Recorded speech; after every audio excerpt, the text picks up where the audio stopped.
had about the parent group? Is it so it's families that have children? So it's other parents of children with challenges then, is that my understanding? No, actually, it's a support group for a whole nother issue having Oh, okay. nothing to do with Okay. children or disabilities, but because it focuses on self-care and setting boundaries and things like that, it seemed and emotional support from other members, it overlaps and meets a lot of my needs Ah, with parenting. got it.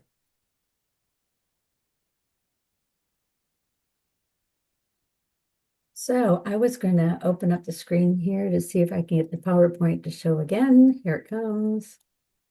There we go. So we've already talked a little bit about who cares for the family. When I think about overall wellness, I know um, my own family's lived experience. My brother acquired his disability in 1970 and married a woman with cerebral palsy, and they were growing up before the public law required that children be integrated or into regular education.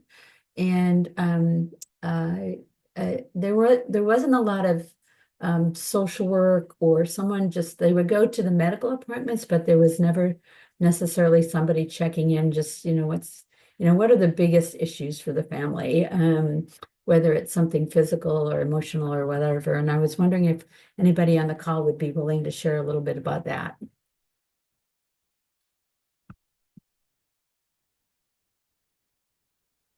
Do you mean if we've had like folks check in with us or Yeah, yeah. I have a colleague who works at a facility in North America, and they have a social worker who meets separately with every family when they come in for their every 6 months annual visit to the clinic for that particular diagnosis.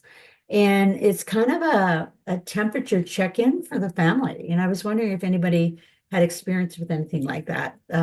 It seems like some of us are here in Western United States between Wyoming and Seattle. So I was just curious if anybody had experience with something like that. It's kind of an overall wellness thermometer check-in.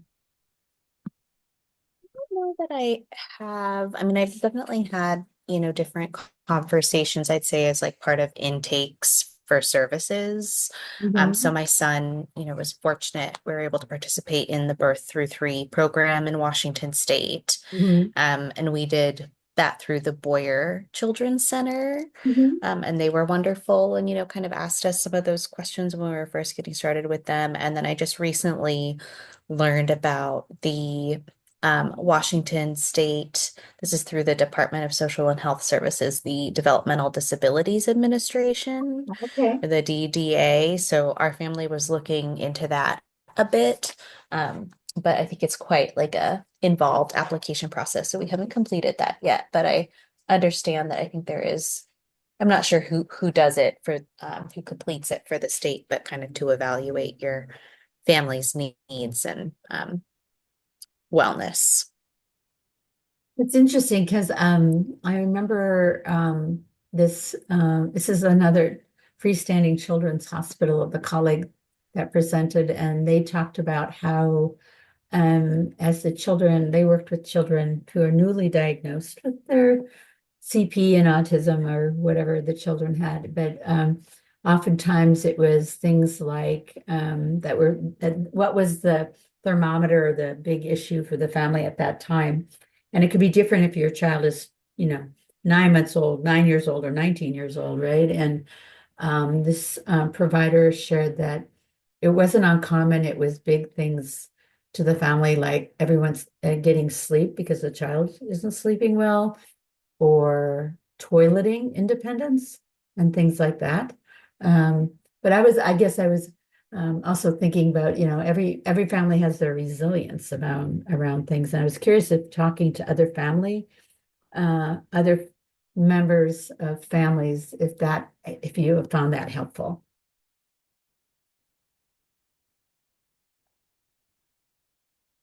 I think we would probably really love to talk with other families more that, have children who, maybe have some of these similar needs. We've had like pretty limited exposure to that. And just over the summer, actually, I think was kind of our first time meeting another family who had a child. Their son was older than our kiddo. They were, I think, like 13 or 14, but they also had CP. And that was like kind of our first time really interacting with another family. And it was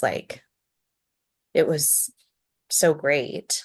Just to be like, oh, like, all of these things and like, discussion of like this equipment and, isn't doesn't require like this long explanation. So the limited exposure we've had, we've really appreciated. Mary, do you have any thoughts about that yourself? Connecting with you, it sounds like you had another support group around another issue, but um, meeting families that are similar to your child. Yeah. We've met other families through Camp Casey, which is here, here in Washington. It's for like 8 to 17-year-old Mhm. camp. You know what I'm talking about, but Yeah. a summer camp that's Yeah. free, run by the Kiwanis. And meeting kids there and then seeing some of the same kids at therapy things at Seattle Children's or something. And so getting to know those families a little bit, but I've actually been surprised how hard it is to actually bond. And we've tried to do some activities together, but man, it's hard when your kid already, like I took my son and another kid from camp on riding on the train, but it's not just one disabled kid, then it's two disabled kids Mhm. together. Yeah, and And it's exponential. it's exponential. That's a great word for it, and there's another special kid that to my son from camp, but we're not wheelchair accessible and he's in a wheelchair, and I just feel rotten about that he can't come to our house, and they haven't invited us to their house, and I'm not sure why. Um, so I've been disappointed on how hard that is to make all that work.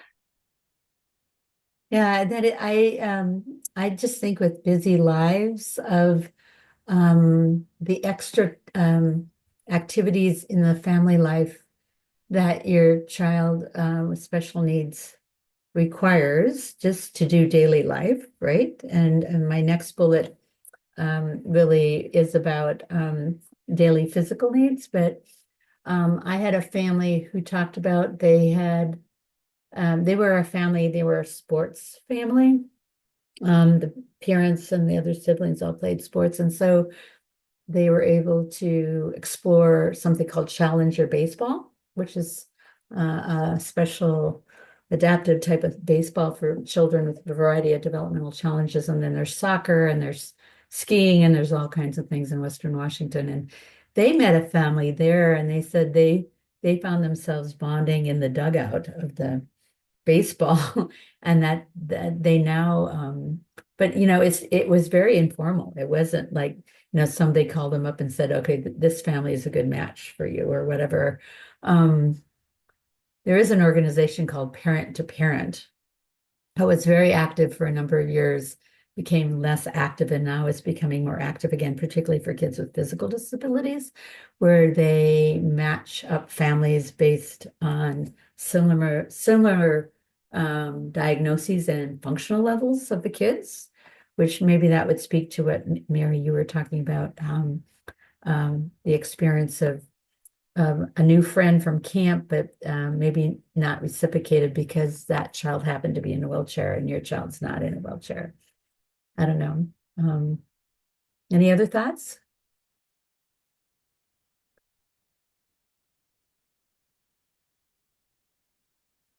I think we have someone new who's joined us. Am I saying it right? Kiss or Cienge? Welcome.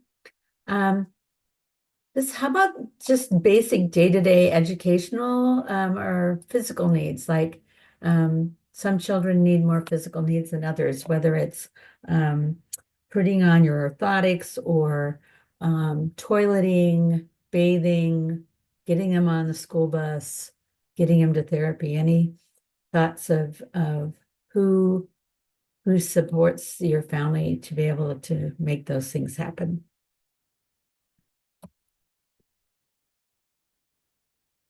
We have a mix, I'd say. I know like for our family right now, like toileting is a really big issue. Our son isn't independently toileting, he's 6. And so, at school he definitely gets and needs and gets support, thankfully, as part of his IEP, his individualized education plan, through the special education department. But that's a real challenge. And just kind of like he really hates it. It's become something that's really stressful for him too, just trying um to do that and kind of reach that milestone. So I think that's like one of our biggest daily physical needs that is really hard. And hard when we go places too. It's like, what do you do, if you need to change your child who's pretty big, doesn't fit on a changing table. Mhm. We've had this issue in traveling, which thankfully we have been able to travel. But it's become something that feels really hard, and negative for him. Um, and then the other issue that we have is that he does wear orthotics on both his Mhm. feet, and legs. And so we are really wonderfully supported by PT through Seattle Children's. And we're able to have those orthotics. But it's another piece. It's like there's no such thing as a slip-on shoe. We don't, getting coming and going, dressing and stuff is just it's not a quick thing. And then there's all the mobility pieces that come with that. So those are probably our 2 biggest physical challenges. Can I ask for the parents on the call, how about it's your child is growing, right? And getting bigger.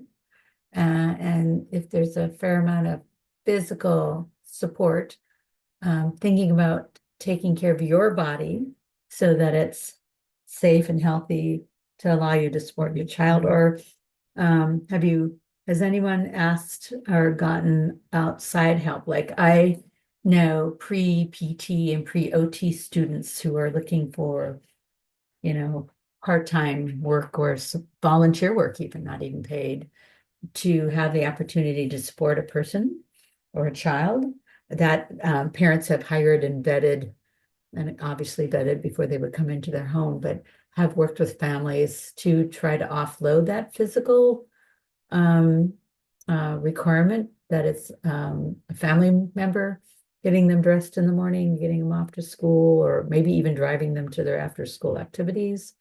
Has anybody on this call ever done anything like that? Or just wanted to throw that out.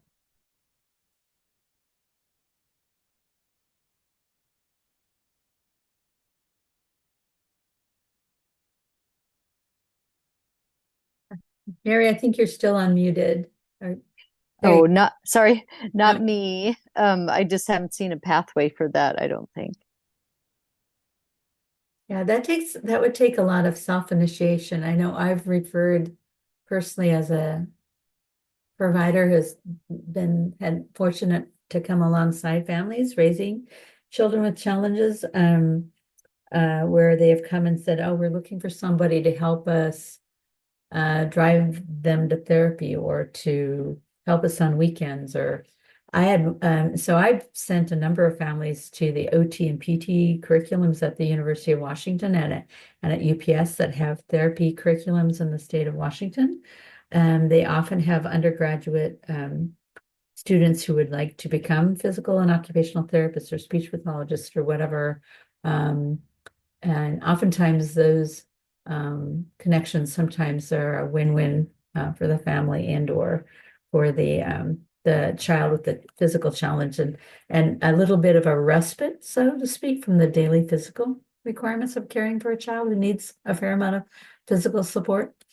Um, I would just wanted to bring up another bullet of finding information about your child's and or their educational needs. I know several of you have shared information about the school staff being very supportive, and or maybe information about interventions for whatever your child's challenges are. I was just curious, where do you guys find that information? Are you a Google kind of person? Are you go talk to a therapist? Are you go talk to a physician? Are you go talk to an educator?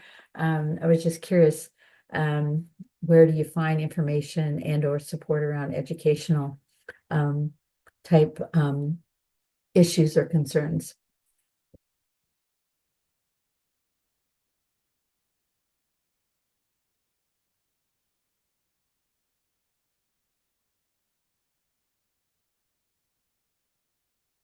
I know my family, as my son, as my brother was finishing college, a big question for him was being able to drive independently and finding out information about how he could learn to drive with adaptations. And we had to dig pretty deep within the state that we were living in to find that kind of information because there were so few people that were actually driving. Another example I can think of is there are now people are finding genetic causes for cerebral palsy. And oftentimes those are very single gene specific groups. And there are some interventions that are specific to that single gene cause for cerebral palsy. So those family groups around the world, like maybe there's 30 known cases of this particular gene being probably the cause of the child's physical challenges or cerebral palsy. And finding that online, just going online and after your child has genetic testing, a lot of the families I've worked with have been connected through whoever did the genetic testing, which would be a geneticist, probably, or a genetic counselor, maybe at Seattle Children's in our region or at another freestanding children's hospital that has a genetic counseling and that type of opportunity. But I'd be curious to know what other people, where people are finding information to help them in that process.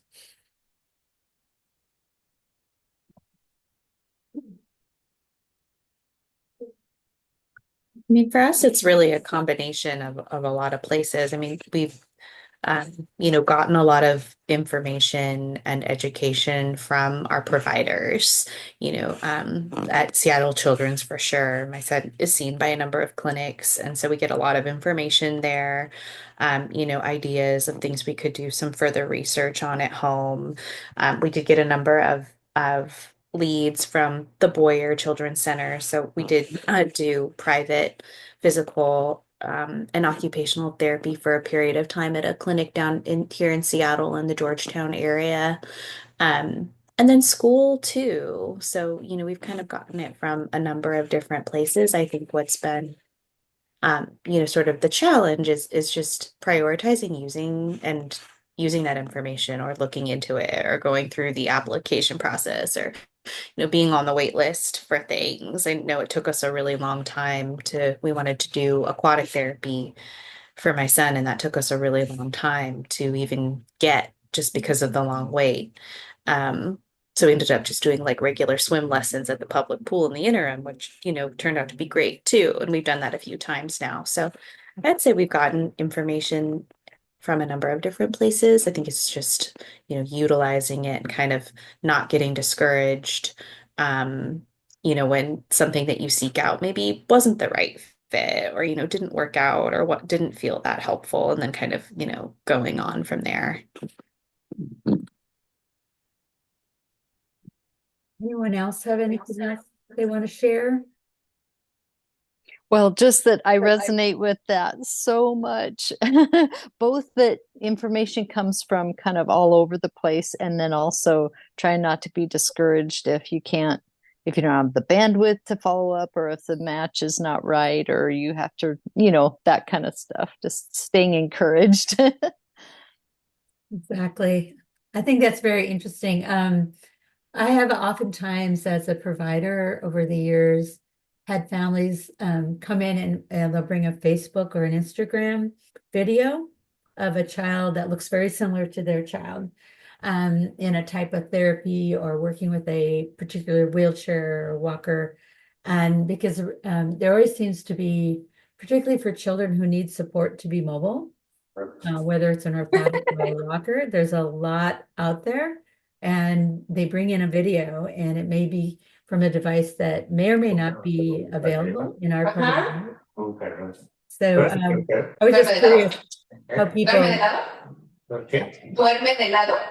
I think Claudia, I'm not sure if that's Claudia or not, but anyway, anybody have about what they've learned about on the web, like on Instagram or Facebook or, those kinds of, how do you feel about that information? Do you trust it? Do you question it? Do you, that type of thing? ¿Cómo? I know Anna and Mike, I don't know if that was something that, do you find information that helps you go look for other interventions for your child, or Mary? I know for us, so like we are intentionally just as a total personal choice, and I think it's great that they're out there, but we don't, I don't have any social media presence. It's just not good for me.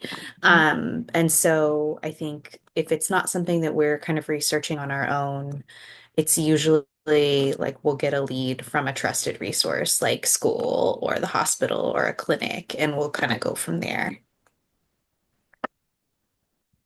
It sounds like you have your own process to help you kind of manage all the incoming information. Mary, do you get information from the World Wide Web, or are you more, I know you come from a bit of a medical background, so. Yeah, I'm similar too. I don't do well just doing blind searches on the web, and I'm not part of any social media either. I find it overwhelming. So yeah, I think I find like I get enough leads from the places we already go, school and clinics and the hospital, to keep me busy. And my son rejects so much of it is part of my frustration. And I understand why, things are hard for him. So yeah, that's where I'm at.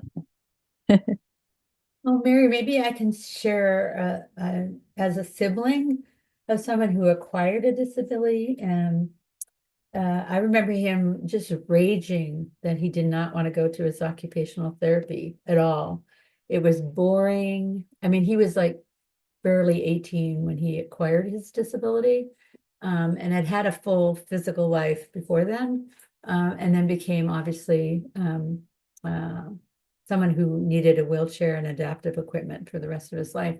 And I remember him many, many years later, after he went to college and was gainfully employed, paid taxes, I guess if you want to call that a developmental outcome, him saying that the things he learned from his occupational therapist, he used more in a day-to-day, in his day-to-day life as a working professional, and it had to do with trying to problem solve, how to task analyze or break up activities so that he could figure out how to do them with whatever resources he had. He was very big on, other than his electric wheelchair, my brother refused all splints, all upper extremity splints. He didn't wear lower extremity splints. He that kind of stuff. So he was quite anti-therapy initially, but then years later,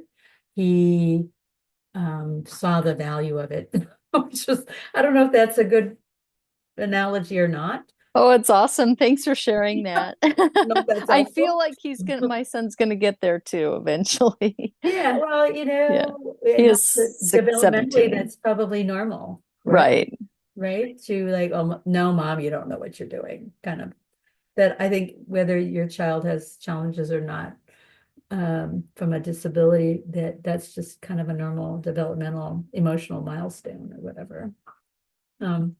All right. Thank you all so much for sharing. I just had one more other bullet that I wanted to speak to because I know for my family, their faith community was very supportive acutely when my brother acquired his challenges, but then it became a part of my brother's coping through life. And that could be, doesn't have to be a structured kind of faith community but this could, for my family, it was people who would just sit and listen to him. They were just a set of ears.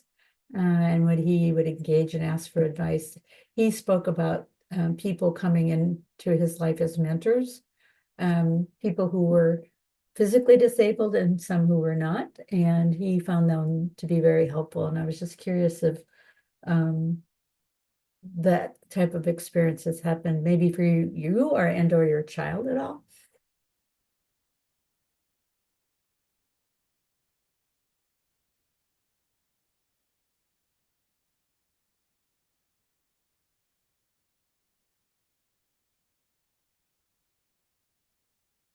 don't think that we've had that, at least for for our son yet. He's 6 and he does have some like uniqueness with communication, just with autism, some of the characteristics that show up for him kind of impact some of the communication as well. And so um I don't know that I would say I've necessarily seen that. I've definitely seen him make connections with his some of his providers in that setting. And then I think for us, it's kind of leaning on our like chosen community of friends.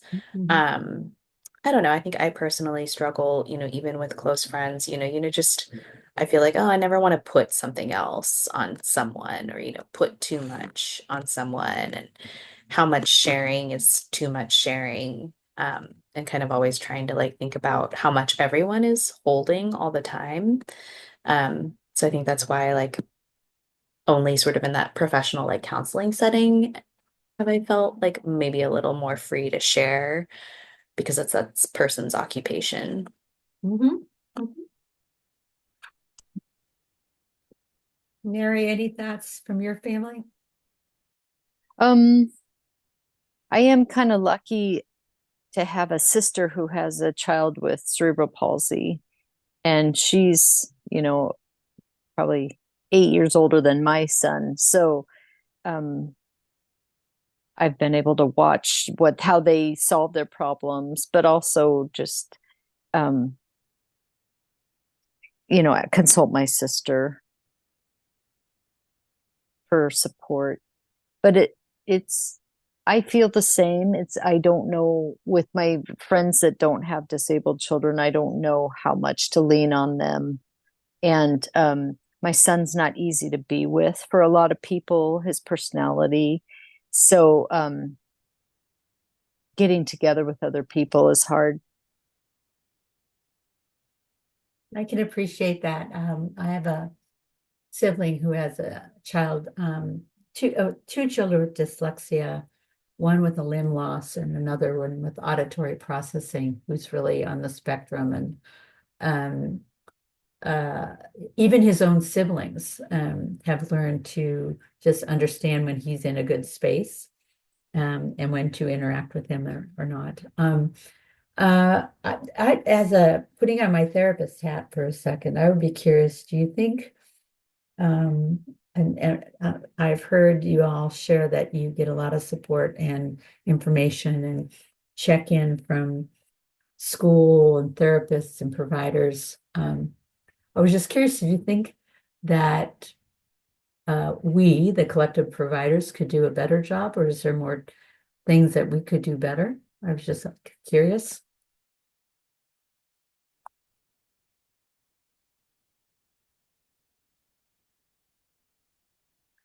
I often feel like I I should be don't, trained as a social worker. That's for myself personally. um, I, yeah, I think it would be nice for the parents to have a social worker, like a case manager or something, Mhm, mhm. or rehab nurse practitioner at Children's. I think they're mainly meant to sort of pull things together. Um, but my experience has been, and I feel great about her services, but my experience has been she makes suggestions, a lot of suggestions. We fail to follow up, or my son doesn't want to take that advice. And then so the feeling is a bit of failure on my part, I think. And then so it's not a sense, I don't get a sense that my well-being supported. Would it be helpful? I guess I'm asking for my own edification at this point. Would it be helpful if a provider asked you, Mary, what is working for your family? Would that feel more supportive for you versus here's a bunch of things to try? And like you said, you're having the experience of it, that your son is maybe saying no to a lot of them. Would that feel more supportive of trying to help you in your well-being? Yeah, maybe. And just maybe I think it would be helpful if someone normalized that. Okay, so I have two normally developing kids older than Sebastian or my son. And I would say that my disabled son is about 10 times harder to parent than the other two. And it would just be great if someone would normalize, you're going to work harder and feel less successful with this kid. And I don't know, just take it all with a grain of salt. Like, I can't make this all better for him. He has a disability. He's gonna have a different life. And that's the kind of support I get from my other support too, is just realizing I'm just one person and I can't make everything right for everybody around me. And hope it sounds like this other group offers you an opportunity to celebrate successes, what is working with him. Yeah, that's true too, right? And on the positive, right? Yeah, right. Focus on, it's going to be harder. Like you said, your perception is 10 times harder than your other children have been. And let's focus on, okay, today we got him to get, I'm making this up. We got him to put his braces on and go get on the school bus. Okay, that was a win for the day or whatever.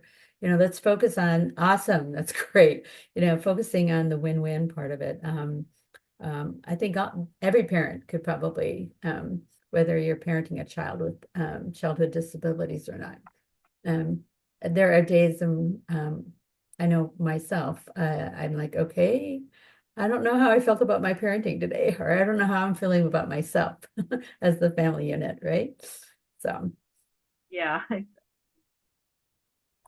Okay, I had one last slide, and one of the questions, I'm not sure if everybody can see, does the well-being of the family affect the child with the disabilities? And I guess that goes back to that framework I had shared with you at the beginning is, do you really think, we spend a lot of time taking our kids to therapy, and we also try to engage them in camps and participation and using the skills they've learned in therapy or have refined in therapy.